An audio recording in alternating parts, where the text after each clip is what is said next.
Now we're going to talk about how to sample from a Gaussian distribution. And there will be several different cases that we'll be looking at, but we'll be starting with the simplest case. So we will have some random variable x that's distributed according to a normal distribution with mean mu and variance sigma squared. And we're going to talk about how do we actually sample from Gaussian distributions on a computer. So in the computer, the basic building block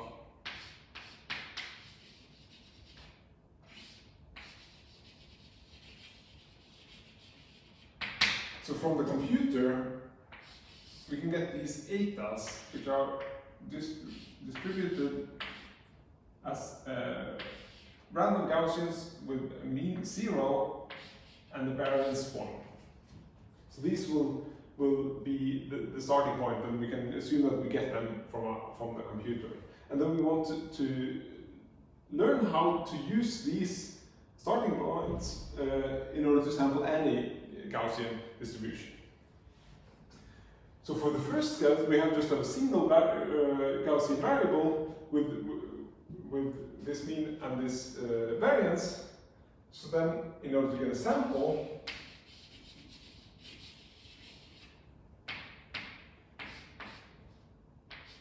we just have to put in mu, so the mean, plus sigma multiplied by this eta.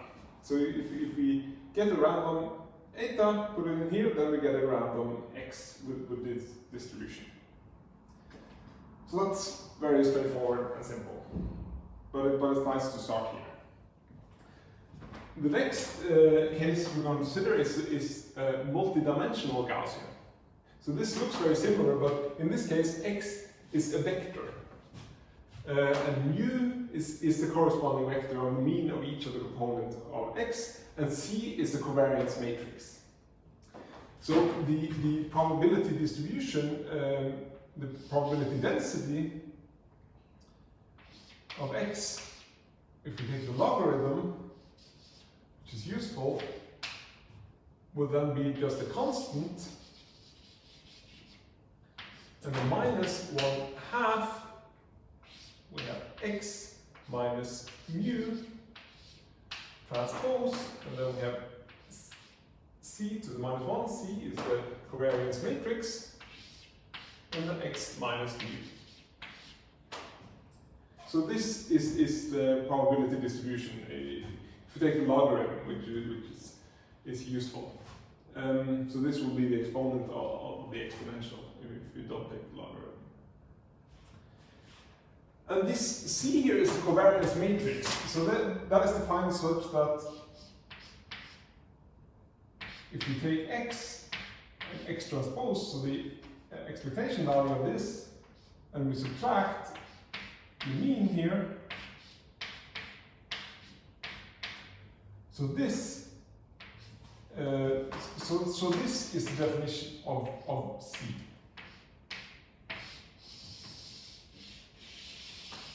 And this is the covariance matrix.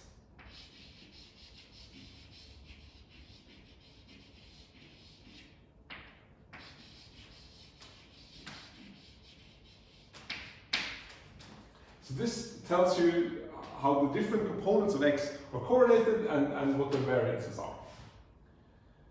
Okay, so that's the multidimensional Gaussian. So to sample,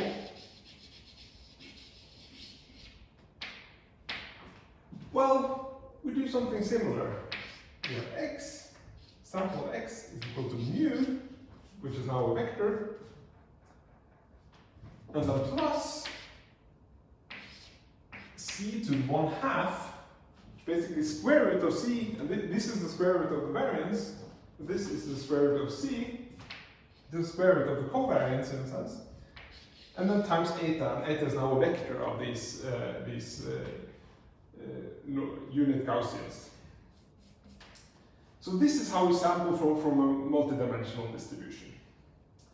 But what do we mean by the square root of a matrix? What does it mean to take a matrix to some power like this? So the basic idea is that we need some matrix which, if we take the product of these, then this should be equal to C itself.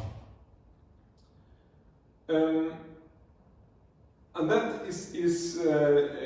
and that we can find, and you can do this in small dimensional systems. It's useful to use something called Cholesky Decomposition.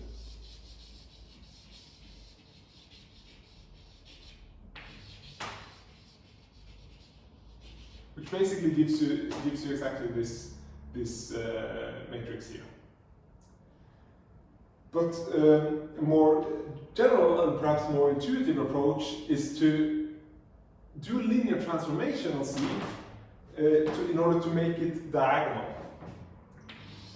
So we find the matrix V here such that C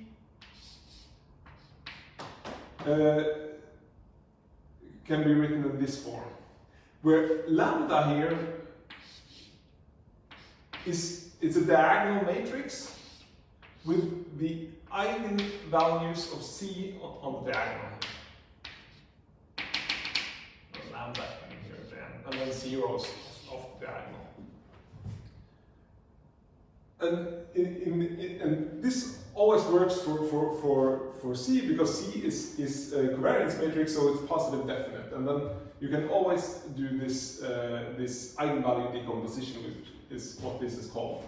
And you can do this using SVD, singular value decomposition. So this is some way to do this in general. But a more intuitive way of thinking about this is that you transform C to some space where it's diagonal. So in our data analysis in cosmology and CMB, there are several different spaces. We can talk about the time stream, data as a function of time, and then we have the time domain and the corresponding Fourier domain.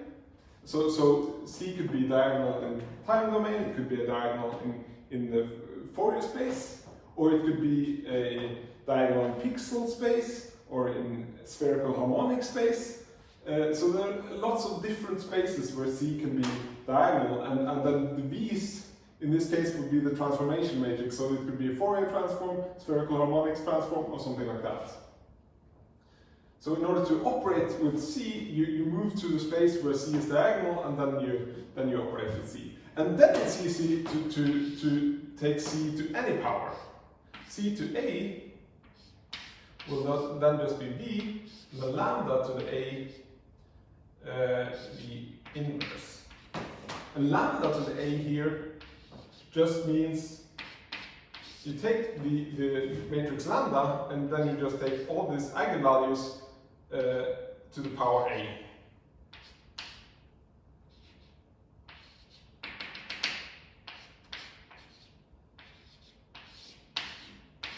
So this is how you can take the power of a matrix to any power. And that works in this case because C has such nice properties.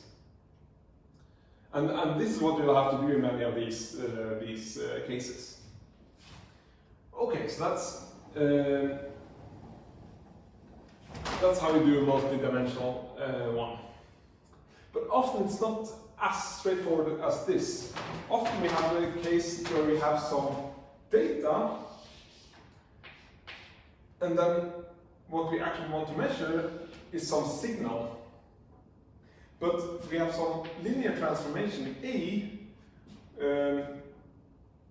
which applies to our signal. So the signal is, in a sense, in a different space than the data.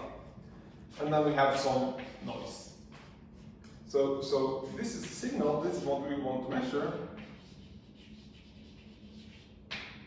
This is the data. And then this is the noise. Okay. And what we have here, we also have this covariance matrix of noise, and that's usually written just n here.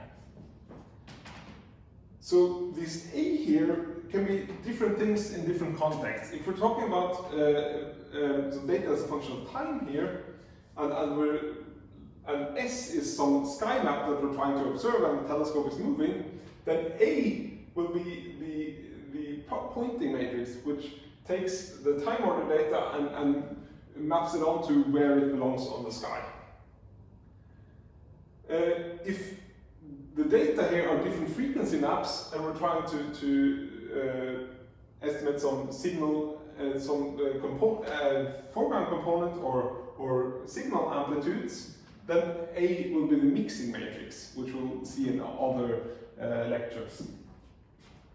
But now let's treat this completely generally.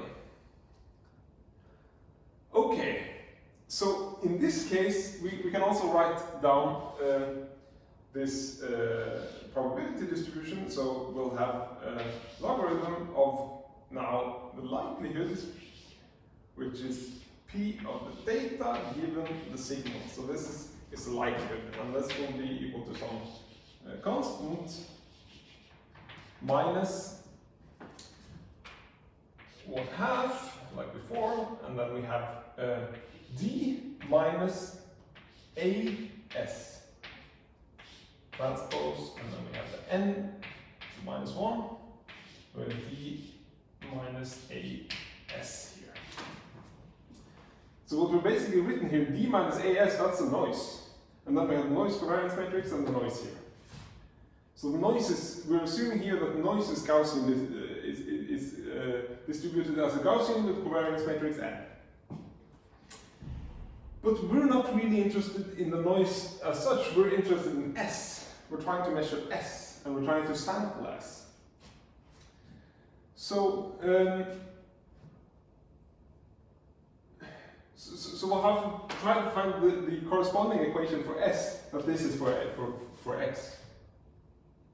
And the first step here is to find this, this one here. So here we have mu, so this is the maximum of the distribution.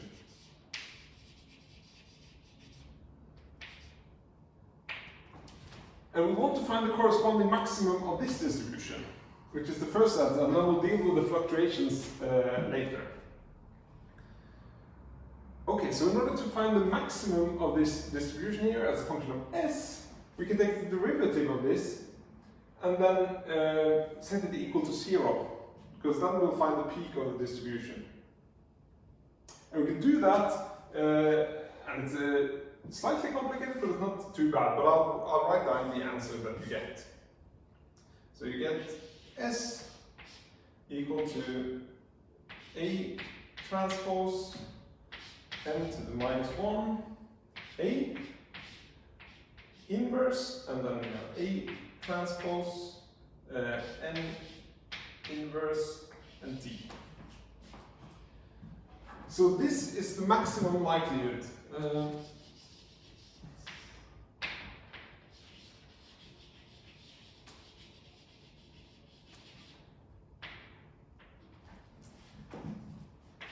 And in this case, yeah, this is a complicated equation that we can solve in some cases. In most cases, this is a really high-dimensional object, and we don't want to represent this as a matrix and invert it explicitly, but we want to treat this more as a regular matrix inversion problem and solve it approximately. And then we usually write in another form here, E transpose n to the minus 1, A. So we just move this to the other side. A transpose n to the minus 1, D. So we can think of this in general as just a regular matrix inversion problem. So we have some A here, that's this matrix here. We have the X, which is S, that's the one we're trying to find. And then we have some right-hand side B here. And then we can solve this matrix system a method of choice, we often use what's called conjugate gradient methods, CG. So this is the method of choice in many, if not most cases, in our data analysis. Okay, so this is the way you often see this equation as well. Okay, so that's the maximum likelihood part of the equation, but we still haven't talked about these fluctuation terms. And what comes in here is the covariance matrix of X in that case. In our case, that would be the covariance matrix of S. And the question is, what is the covariance matrix of S? We know the covariance matrix of noise. That's not the same as the covariance matrix of S. But it turns out that what we see here is actually the covariance matrix of S. So if you do S transpose minus S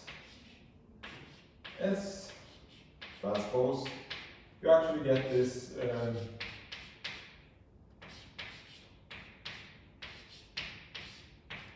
so this is the covariance matrix of S. So this is like transforming the noise covariance matrix into the space where S lives. So it could be transforming it from a noise covariance matrix in time to a pixel-pixel covariance matrix if S was a map. And we'll see this later when we talk about map making. But now this is just some covariance matrix in the space of S.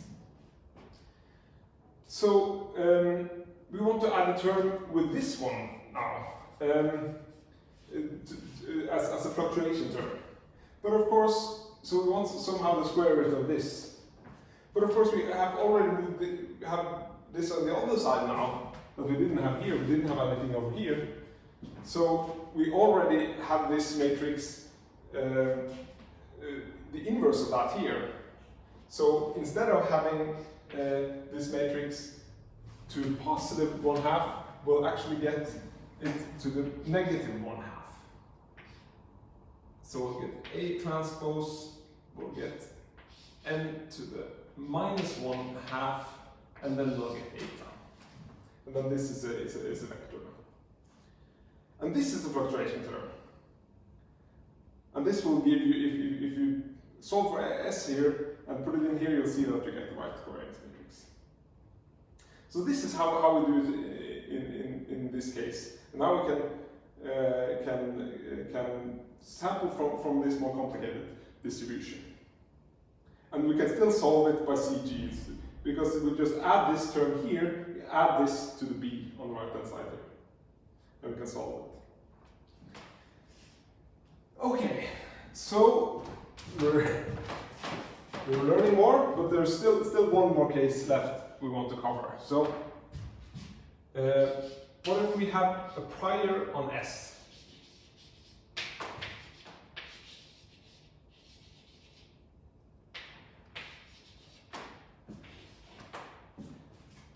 So, in terms of basis theorem, basis theorem tells us that the probability of S given D, which is called the posterior probability, is given by this probability of D given S, which is the likelihood. This is the one we had here, but multiplied by P of S. And here it's actually not an equal sign, it's a proportionality. There's a normalization factor here that we don't think about. Okay, so we have this extra thing here. If we want the posterior distribution and include the prior on S, we have this extra term here. So in logarithm of P of S given D, this will be some constant, like before, and we'll have this term, minus 1/2, D minus AS, transpose, noise covariance matrix, D minus AS. but then we'll have a separate term here, and we're assuming now that this is a Gaussian.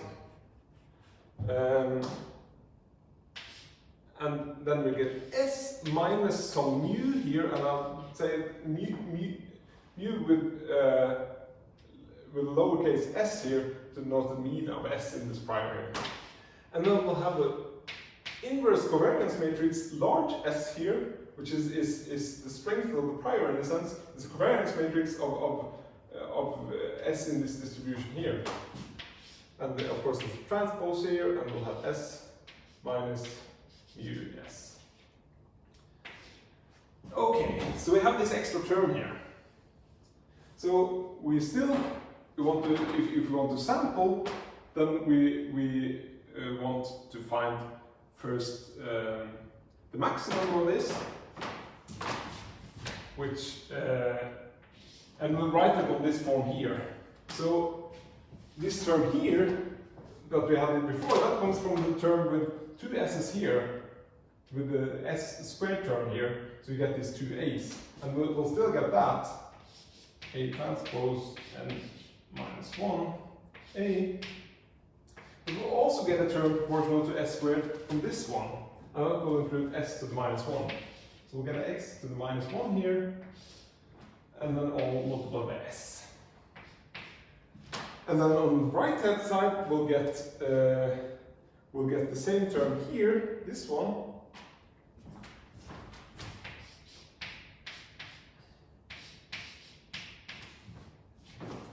D. The plus we'll get another, these term that comes from the linear term here, we'll get one with the mu here, and that will be s minus 1 mu s. And then these terms together, this will be the maximum posterior distribution.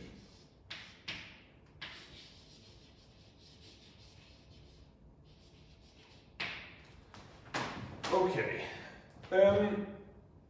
And as fluctuation terms, as sampling terms, we actually can divide it into two parts. We can get this term here,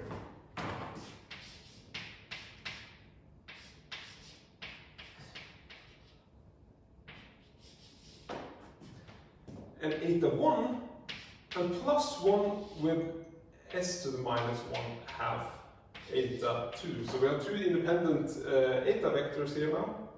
And it's not obvious why it works with these two different sampling terms. But you can show quite straightforwardly that this gives the right covariance matrix for S. So there's a good reason why this works, but it's a little bit technical. But this is much simpler to deal with. So we'll just have these separate sampling terms, and then you can show that the covariance matrix of S is now the inverse of this term that's proportional to S. That's what it has been the whole time. So it's